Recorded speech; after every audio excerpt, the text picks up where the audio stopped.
Le plan anti-endommagement, qu'est-ce que c'est? En France, dans chaque commune, circulent en l'air et sous terre des kilomètres de réseaux. D'ailleurs, il y en a tellement qu'il est parfois difficile de s'y retrouver. Et ça peut être problématique quand il s'agit de faire des travaux.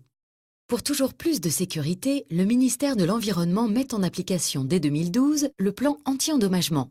Grâce à ce plan, le maître d'ouvrage, les entreprises de travaux et les exploitants de réseaux vont encore mieux collaborer.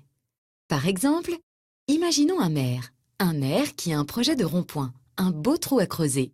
Pour réaliser ce projet, il se connecte d'abord au guichet unique, un site malin qui lui indique les exploitants de réseaux impactés par le futur chantier.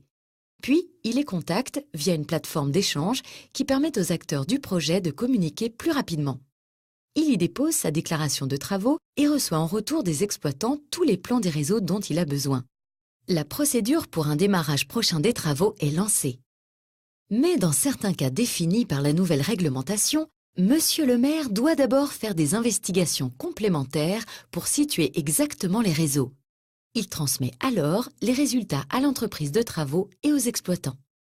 Maintenant que l'entreprise a les informations exactes du sous-sol qu'elle va creuser, elle se connecte au guichet unique, puis dépose sur la plateforme la déclaration d'intention de commencement des travaux. Comme tous les exploitants concernés, GRDF est ainsi informé en détail du projet et peut transmettre en retour ses recommandations techniques pour ce chantier. Sécurité oblige, Monsieur le maire, en sa qualité de maître d'ouvrage, fait alors réaliser la signalisation au sol de tous les réseaux souterrains. La nouvelle réglementation précise également les cas où GRDF se rend sur place pour procéder au marquage, une pratique mise en œuvre progressivement depuis 5 ans. Les étapes respectées, le chantier commence en toute sécurité et le rond-point est inauguré.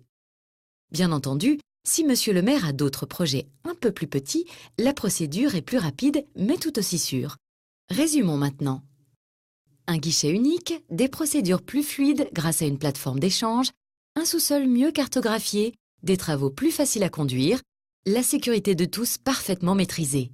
Et tout cela pour les projets de tout un chacun.